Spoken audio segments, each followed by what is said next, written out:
Glory to God. ఈరోజు మన లేఖన భాగము అపొస్తలుల కార్యములు 17వ అధ్యాయము 1వ వచనం చదువుకుందాం. వారు అంపిపోలి అపోలినియా పట్టణం మీదుగా వెళ్ళి తెస్సలోనికకు వచ్చిరి. అక్కడ యూదుల సమాజ మందిరం ఒకటి ఉండేను. ఆమేన్. దేవునికి స్తోత్రం. హల్లెలూయా, హల్లెలూయా. క్రీస్తునందున్న ప్రియ సహోదరి సహోదరులారా, మీ అందరికీ ప్రత్యేకమైన వందనాలు తెలియజేస్తున్నాను.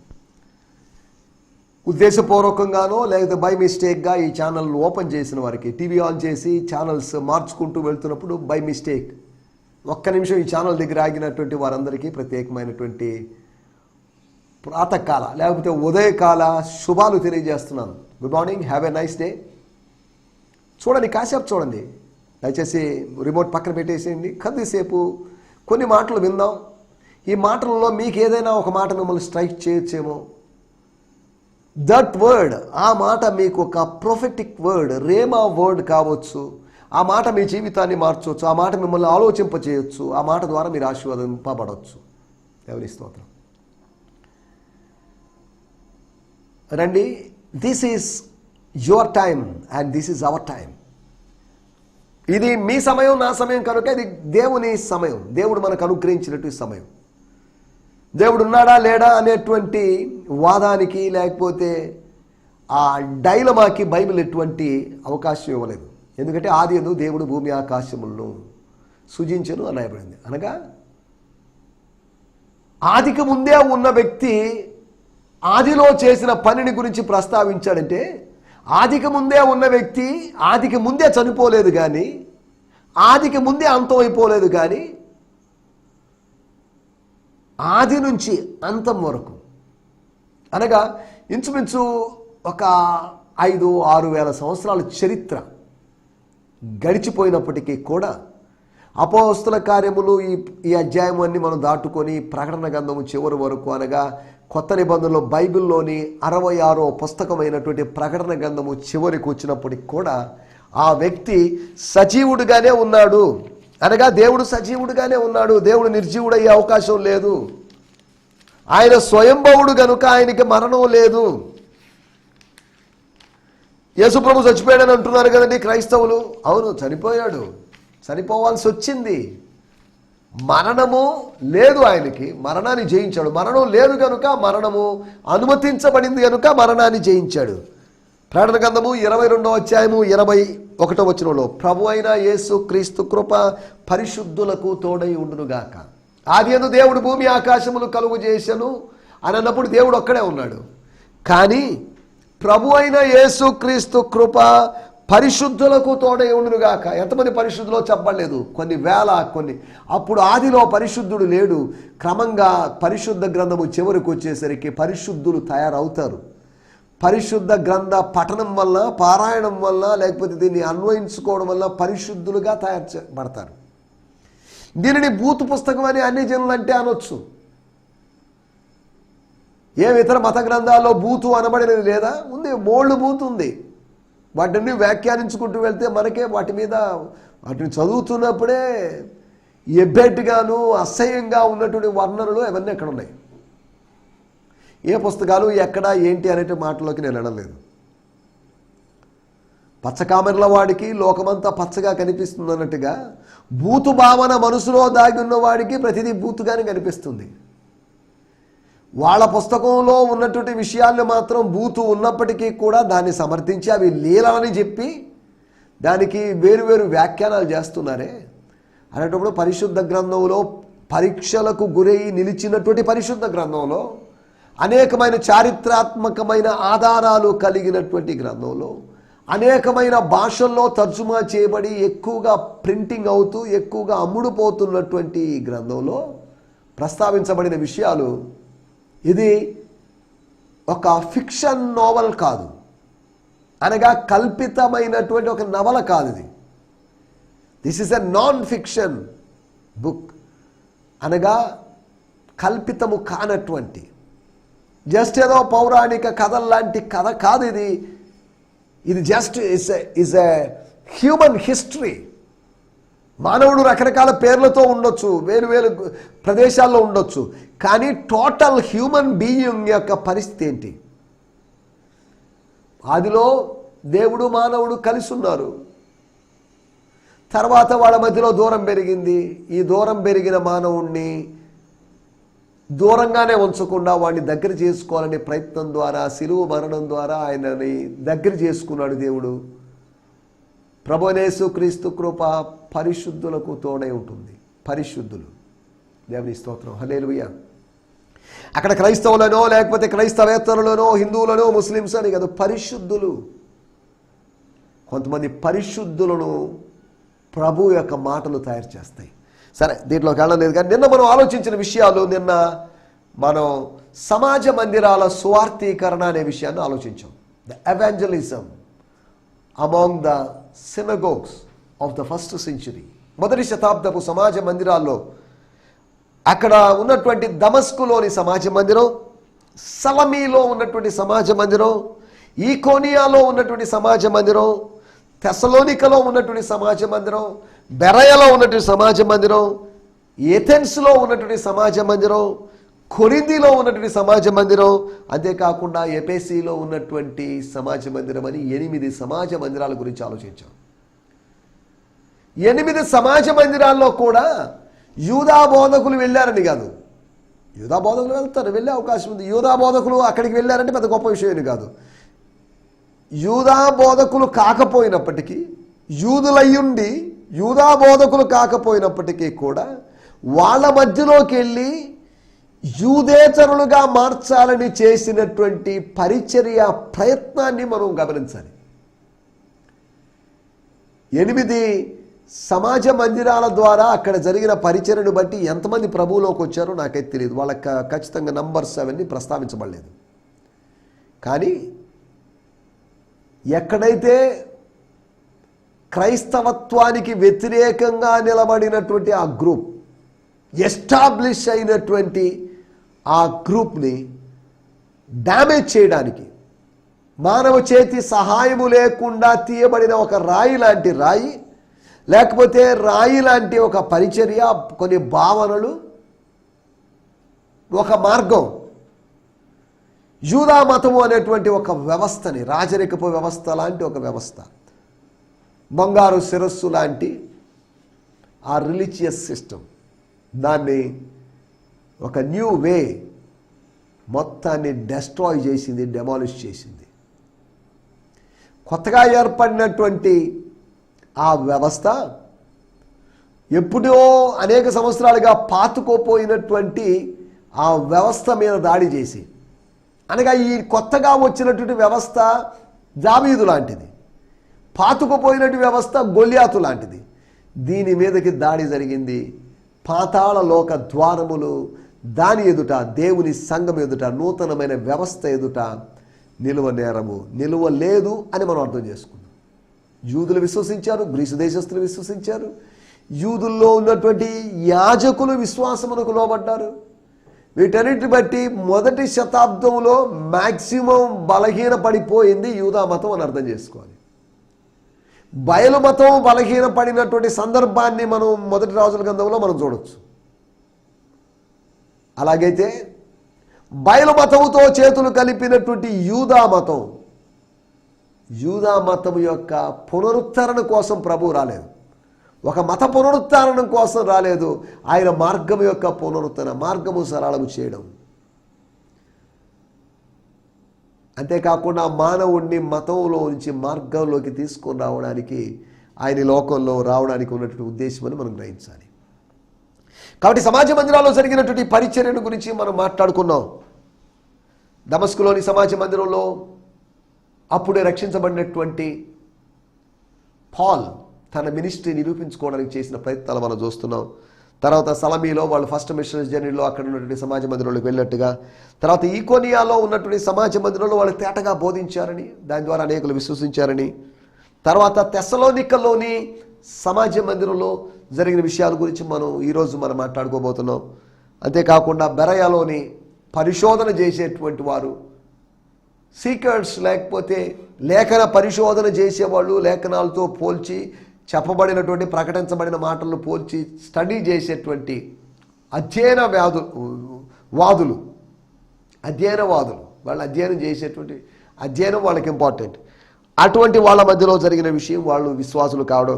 ఈ సమాజ మందిరాల్లో వెళ్ళినప్పుడు అక్కడ సత్య సువార్త ప్రకటించబడ్డప్పుడు కొంతమంది నిత్య జీవమునకు నిర్ణయించబడిన వారు విశ్వసించారు అని చెప్పుకోవచ్చు.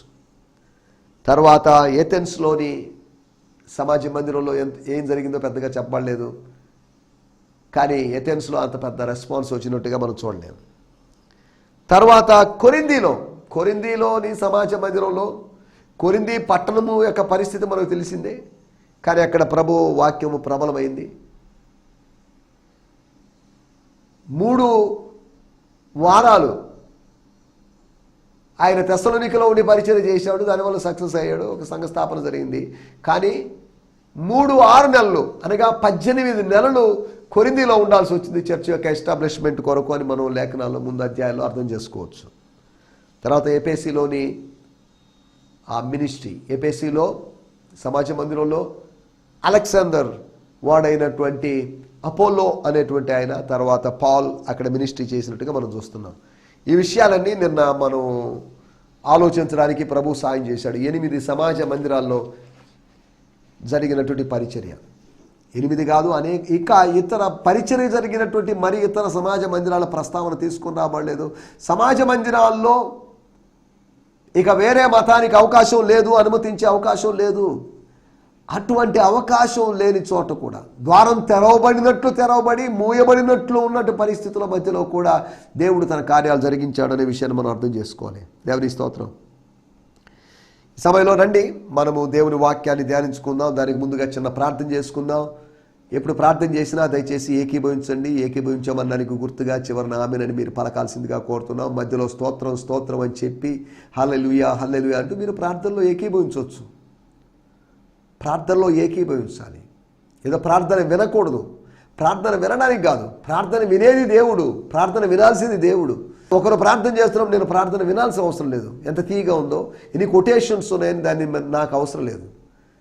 నేను వినడం వల్ల, నేను ఇతరుల ప్రార్థన వినడం వల్ల నాకేం ప్రయోజనం లేదు, మీకు అటువంటి ప్రార్థించిన వ్యక్తికి కూడా ప్రయోజనం లేదు. కానీ ఎప్పుడైతే నా ప్రార్థన, నీవు నేను చేసిన ప్రార్థన దేవుడు వింటాడో అప్పుడు అది ప్రయోజనకరంగా మారుతుంది.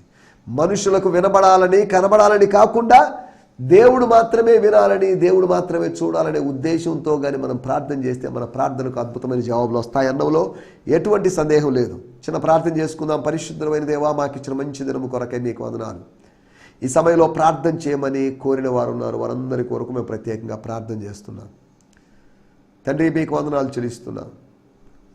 సుఖ ప్రసవాలు కొరకు మేము ప్రార్థన చేస్తున్నాం. కొంతమంది సహోదరులకు సుఖ ప్రసవాలను మీరు అనుగ్రహించండి ప్రభువా.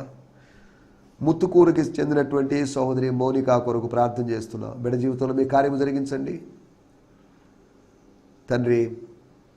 జరిగినటువంటి స్టిచెస్ లేకపోతే ఆపరేషన్, ఆ స్టిచెస్ అవి సరిగా పడలేదు, దానివల్ల ఇబ్బంది అయిందని మేము విన్నాం. అయినప్పటికీ మీరు ఇచ్చిన నెమ్మది కొరకై మీకు వందనాలు, స్వస్థపరిచిన విధానం కొరకై మీకు వందనం చేయిస్తున్నాను. ఆమె కుటుంబం బిడ్డ రాబోయే రోజుల్లో ప్రభు నిన్ను విశ్వసించి నీ మార్గంలో నడవగలటూ సహాయం చేయమని అడుగుతున్నాను తండ్రి. మీకు వందనాలు చెల్లిస్తున్నాం. మా దేశం కొరకు, మా రాష్ట్రం కొరకు ప్రార్థన చేస్తున్నాం. అయా, మీ దాసులు ఆస్ట్రేలియన్ మిషనరీ గారైనటువంటి గ్రాహం స్టెయిన్స్ గారు విడిచి వెళ్ళినటువంటి కుటుంబం కొరకు మేము ప్రార్థన చేస్తున్నాం. గ్లాడీస్ కొరకు, వారి కుమార్తె కొరకు ప్రార్థన చేస్తున్నాం. వాళ్ళు జరిగిస్తున్న పరిచర్య అద్భుతమైన పరిచర్య. ఇలాగా అద్భుతమైన పరిచర్య చేయడానికి అనేక మంది మిషనరీలు, విదేశీ మిషనరీలు ఇక్కడికి రాగలటూ సాయించండి. ఇక్కడ మిషనరీస్ విదేశాలకు వెళ్ళగలటూ సాయించమని వేడుకుంటున్నాం ప్రభువా. శాంతి టీవీ చైర్మన్ గారైనటువంటి శోభన్ సార్ గారి కొరకు, వారి కుటుంబం కొరకు ప్రార్థన చేస్తున్నాం. అయ్యా, గత వారంలో మీ దాసుని యొక్క తండ్రి గారు, 93 సంవత్సరాల వయసు కలిగినటువంటి తండ్రి గారు ఈ లోకాన్ని విడిచిపెట్టిపోయారు కనుక పితృవియోగంలో ఉన్నటువంటి మీ దాసుని కొరకు ప్రార్థన చేస్తున్నాం. మీ దాసుని మీరు జ్ఞాపకం చేసుకోమని అనుకుంటూ మమ్మల్ని అందరినీ మీ చేతిలో సమర్పిస్తూ మీ వాక్యం ద్వారా మాతో మాట్లాడమని వేడుకుంటూ యేసుక్రీస్తు నామంలోనే ప్రార్థించగలుగుతున్నాం పరమ తండ్రి. ఆమేన్, ఆమేన్, ఆమేన్. దేవునికి స్తోత్రం. రండి మనం ఈ సమయంలో దేవుని వాక్యాన్ని ధ్యానించుకుందాం. మరి కొన్ని నిమిషాలు మాత్రమే, ఇంకొక 12-13 నిమిషాలే కనిపిస్తాను. తర్వాత ఈ కార్యక్రమం కన్క్లూషన్కి వచ్చేస్తుంది. తర్వాత అడ్రస్సు కాంటాక్ట్ ఇన్ఫర్మేషన్తో ఈ కార్యక్రమం ముగించబడుతుంది కనుక షార్ట్ టైం మన ముందు ఉంది. మీ కాన్సంట్రేషన్ ఈ ప్రోగ్రాం మీద ఉంచాల్సిందిగా కోరుతున్నాం. స్తోత్రం. ఈ సమయంలో మరలా చదువుకుందాం. నిన్న చదువుకున్నటువంటి లేఖన భాగాన్ని అపోస్తల కార్యములు 17వ అధ్యాయము 1వ వచనం. Book of acts 17th chapter verse 1.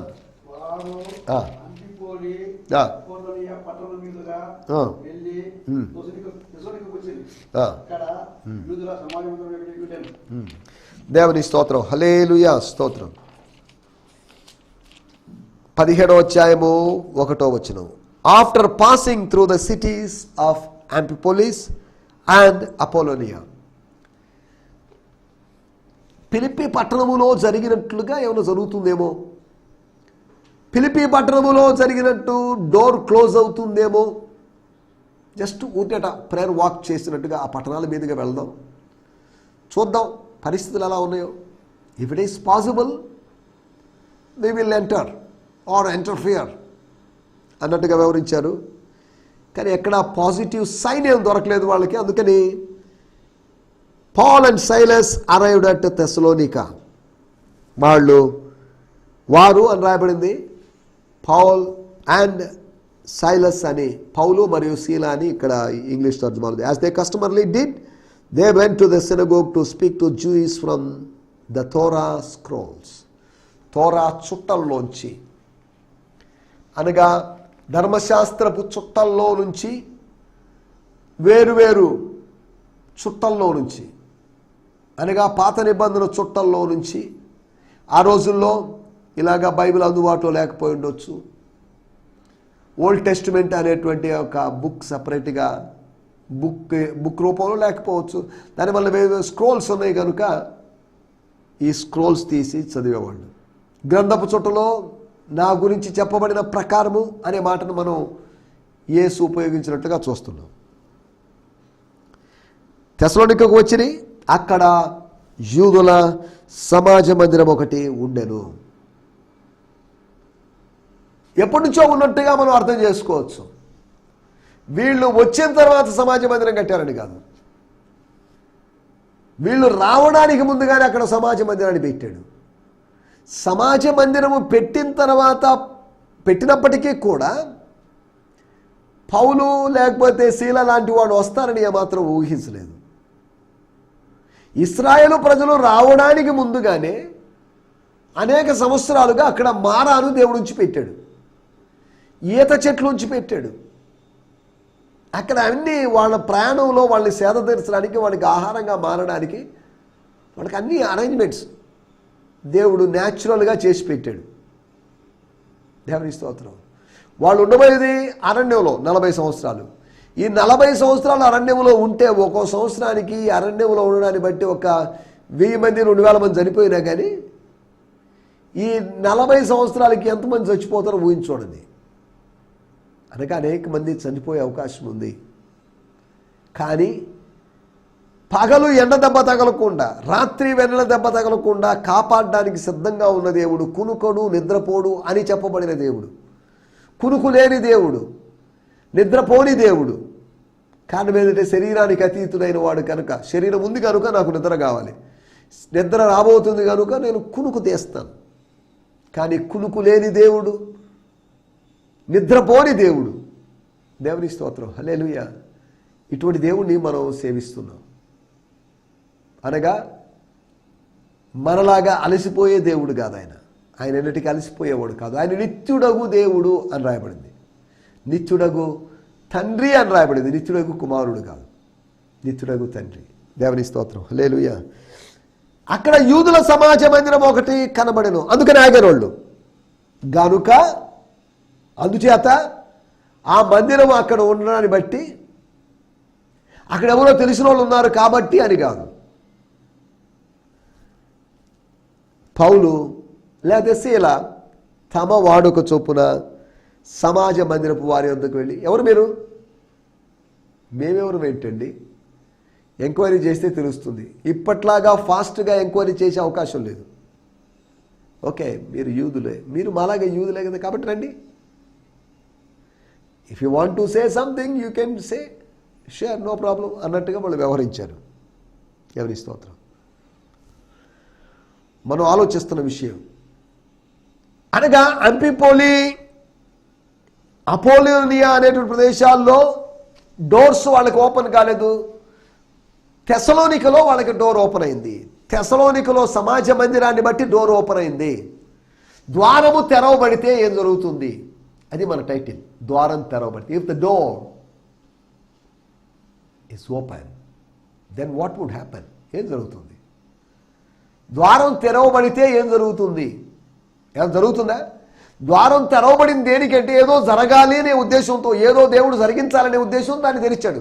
అది మూసుంటే ఏం జరిగే అవకాశం లేదు. లోపల ఏం జరుగుతుందో, లోపల ఎవరున్నారో ఏది తెలియదు. తెరవబడింది అంటే కొంతమంది లోపలికి వెళ్ళవచ్చు, లోపలికి వెళ్ళే అవకాశం ఉంది, లోపల ఏదో జరిగే అవకాశం ఉంది అనే మనం అర్థం చేసుకోగలం. ఏం జరిగింది ఇక్కడ? 4 విషయాలు మీకు త్వరగా జ్ఞాపకం చేస్తాను. ఏ విధంగా అపోస్తల కార్యములు 16వ అధ్యాయములో లుస్త్రాకు వచ్చి అక్కడ ఒక సమాజ మందిరాన్ని కనుగొన్నాడని కాదు, బహుశా సమాజ మందిరంలో కనుగొన్నాడో ఎక్కడ కనుగొన్నాడో మరి తిమోతిని. ఏ విధంగా లుస్త్రాలో తిమోతిని కనుగొన్నాడో అలాగే తెసలోనికలో తిమోతి లాంటి ఒక వ్యక్తిని ఆయన కనుగొన్నాడు. అతని పేరు అరిస్తార్క్. అనగా ఎక్కడికి పోయినా కొంతమందిని ఆయన క్యాచ్ చేస్తున్నాడు, కొంతమంది యవనస్తుల్ని క్యాచ్ చేస్తున్నాడు. He has vision for his people, Jewish people, and not only that he has vision for youth. అలాగని పౌలు యూత్ పాస్టర్ అని కాదు, కేవలం హీజ్ ఎ జూయిష్ పాస్టర్ అని మనం చెప్పుకోవడానికి వీల్లేదు. స్తోత్రం, హల్లెలూయా.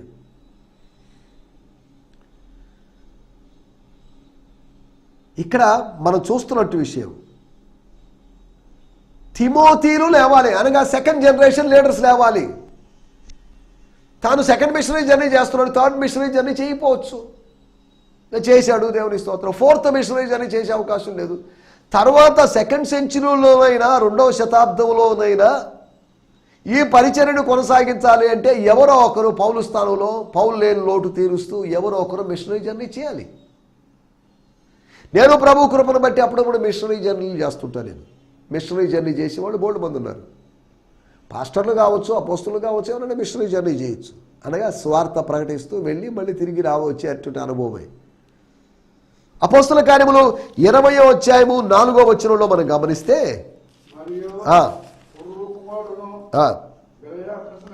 బెరయా పట్టణస్థుడు, అపోస్తుల కార్యములు 17వ అధ్యాయంలో బెరయా పట్టణం కనిపిస్తుంది. అక్కడి నుంచి ఒక యవనస్తుడు సోపత్రు అనేటువంటి వ్యక్తి, తెసలోనికయలలో అరిస్తర్కు అనేటువంటి వాడు, సెకందు అనేవాడు కూడా ఈ తెసలోనిక వాడే. కానీ గమనించాలి, అపోస్తుల కార్యములు 27వ అధ్యాయము 2వ వచనంలో మనం గమనిస్తే, ఆసియా దరి వెంబడున్న పట్టణమునకు ప్రయాణము చేయబోయి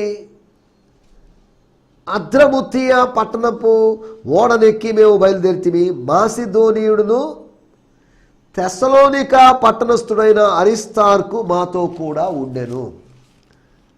అరిస్తార్కు సెకుందు అనేవాడు ఉన్నప్పటికీ కూడా, సెకుందు అనేవాడు స్టాప్ అయినప్పటికీ అరిస్తార్కు అనేవాడు నిలబడ్డాడు. అనగా 16వ అధ్యాయంలో తిమోతి ఎలా దొరికాడో 17వ అధ్యాయంలో మరో తిమోతి దొరికాడు పౌలుకి అని అర్థం చేసుకోవాలి. అనగా ద్వారము తెరవబడితే తిమోతీలు లేస్తారు, ద్వారాలు తెరవబడితే జాషువాలు లేస్తారు, ద్వారాలు తెరవబడితే ఎలీషాలు లేస్తారు. Young people would rise when the doors were opened by God. రెండో విషయం, అపోస్తుల కార్యములు 17వ అధ్యాయము 2, 3 వచనాల్లో మనం గమనిస్తే అక్కడ రాయబడింది, చివరి భాగాల్లో లేఖనముల నుండి దృష్టాంతములను ఎత్తి విప్పి చెప్పుచు వారితో 3 విశ్రాంతి దినములు తర్కించుచుండెను. చూడండి, విశ్రాంతి దినము తర్కించకూడదనే రూల్ ఏం లేదు, మాట్లాడకూడదనే రూల్ ఏం లేదు, పని చేయకూడదు అనేది ఉంది. కానీ ఇక్కడ రాయబడింది తర్వాత ఏం జరిగింది అంటే 4వ వచనంలో కొంతమంది రెస్పాండ్ అయ్యారు. ఆ తర్కములో ఓడిపోయిన వాళ్ళు ఒప్పించబడ్డారు. గెలిచిన వాళ్ళని ఒప్పించేటువంటి అవకాశం లేదు, ఒప్పించబడే అవకాశం లేదు. అనగా మనం అర్థం చేసుకోవాల్సిన విషయం, ఆత్మ సంబంధమైనటువంటి లేదా తర్కంలో మనకు జయం కలుగుతుంది. నీ శత్రువుకు, నీ ఎదురాడు వారు కూడా నువ్వు మాట్లాడుతుంటే వీలు కాదు, లేకపోతే వారు ఏమాత్రం ఎదురాడలేనటువంటి అపోజ్ చేయలేనటువంటి జ్ఞానాన్ని దేవుడు నీకు ఇస్తాడని లూకాసు వార్త 21వ అధ్యాయంలో మనం చూడగలుగుతున్నాం. దేవుడు మనకు నాలెడ్జ్ ఇస్తాడు, బుద్ధివాక్యం జ్ఞానవాక్యం ఇస్తాడు. శత్రువుల యొక్క నోర్లు మనం మూయించవచ్చు. 1 తిమోతిలో లేస్తారు, అరిస్తార్కు లేచాడు. 2వది తర్కములో విజయాన్ని సాధిస్తారు. 3వ విషయాన్ని నేను మీకు జ్ఞాపకం చేస్తాను. అపోస్తుల కార్యములు 17వ అధ్యాయము 4వ వచనంలో మనం గమనించినట్లయితే, వారిలో కొందరును భక్తిపరులకు గ్రీసు దేశస్తుల్లో చాలా మంది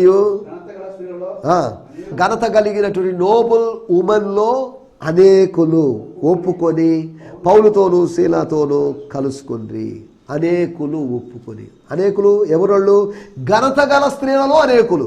అదే 12వ వచనంలో మనం గమనిస్తే, అందుచేత బెరయ పట్టణంలో పరిస్థితి, వారిలో అనేకులను ఘనత గల గ్రీసు దేశస్తులైన స్త్రీలలోనూ పురుషుల్లో చాలా మంది విశ్వసించింది. చూడండి, ఈ 2 వచనాలు మనం గమనిస్తే, 4, 12 వచనాలు గమనిస్తే చాలా మంది, మెనీ ఉమెన్. ఇంతకుముందు మనం అక్కడంతా చూస్తే పురుషులు పురుషులు పురుషులు అని కనిపిస్తుంది. కానీ ఏషియన్ కాంటినెంట్ కన్నా యూరోపియన్ కాంటినెంట్లో ఎక్కువ మంది ఉమెన్ స్పందించారు అని అర్థం చేసుకోవాలి. తరుణీమణుల్లో మార్పు జరిగింది. ద్వారములు తెరవబడితే జరిగేటువంటి విషయం 3వ విషయం. 4వ విషయం నేను మీకు జ్ఞాపకం చేస్తాను. అపోస్తల కార్యములు 17, 2, 3 వచనాల్లో తర్కం జరిగింది అని మనం చెప్పుకున్నాం. కానీ 1 తెస్సలోనిక పత్రిక 2వ అధ్యాయం 1వ వచనంలో మనం గమనిస్తే పౌలు గారు చెప్పినట్టు విషయము, మీ వద్ద మీ దగ్గరికి రావడం, మీ దగ్గరికి ఎంటర్ కావడం, ఆ రోజు మీ దగ్గరికి రావడం, సువార్త ప్రకటిస్తూ మీ దగ్గర, అది మాకు వ్యర్థం కాలేదండి, వ్యర్థం కాలేదని నాకు అనిపిస్తుంది. అంటే దాని అర్థం, our trip to you was a success. Amphipolis, Apollo అనేటువంటి ప్రదేశాల్లోనూ, ఏథెన్స్లో అంతా వేలూరు కానీ, but we were succeeded, we were successful at your place. మీ దగ్గరికి రావడం వల్ల మీ దగ్గర మాకు జయాన్ని దేవుడు అనుగ్రహించాడు. విజయోత్సవం చేత మమ్మల్ని ఊరేగించాడు. ఆ విజయోత్సవంలో మిమ్మల్ని భాగస్థులుగా చేశాడు, మిమ్మల్ని విశ్వాసులుగా చేశాడు. అనగా దాని అర్థం, చరిత్ర చెప్తున్న విషయం, 1వ శతాబ్దపు చరిత్ర, అన్ని సంఘాల్లో కన్నా తెస్సలోనిక సంఘాన్ని 3 వారాల్లోనే ఆయన ఎస్టాబ్లిష్ చేశాడు, స్థాపించాడు అని. అత్యంత వేగంగా స్థాపించబడిన సంఘం తెస్సలోనిక సంఘం. అంటే దేవుడు ద్వారం తెరిస్తే చర్చ్ ప్లాంటింగ్ జరుగుతుంది, త్వరితగతిన సంఘ స్థాపన జరుగుతుంది. దానికోసం 3 సంవత్సరాలు 30 సంవత్సరాలు కావాల్సి అయితే కూడా కావచ్చు కొన్ని సందర్భాల్లో. కానీ దేవుని యొక్క ర్యాపిడ్ వర్క్, ఫాస్ట్ వర్క్ అక్కడ మనం చూస్తున్నాం. అనగా 4 విషయాలు దేవుడు ద్వారాలు తెరిస్తే తిమోతిలు లేస్తారని, అంతేకాకుండా తర్కములో జయం పొందుతారని, తరుణీమణుల్లో మార్పు కలుగుతుందని, త్వరితగతిన సంఘం స్థాపించబడుతుందనే విషయాలు మనం ఆలోచించాం. ఇట్టి దైవికమైన కార్యాలు మన జీవితాల్లో కూడా జరుగునుగాక. ఆమేన్. హల్లెలూయా. హల్లెలూయా. మీ అందరికీ ఈ సందేశము మీకు ఆశీర్వాదకరంగా ఉందని నమ్ముచున్నాము. ప్రార్థనా అవసరతల కొరకు మమ్మల్ని సంప్రదించవలసిన మా చిరునామా, గిద్యోన్ మిషన్ చర్చ్, 6వ వీధి, శాంతినగర్, నెల్లూరు 4, ఆంధ్రప్రదేశ్. పిన్ 524004. మా ఫోన్ నంబర్లు 7036443613 మరి ఒక నంబర్ 9392293010. మా ఈమెయిల్ ఐడి gfihmi2015@gmail.com. దేవుడు మిమ్మును ఆశీర్వదించునుగాక. ఆమేన్.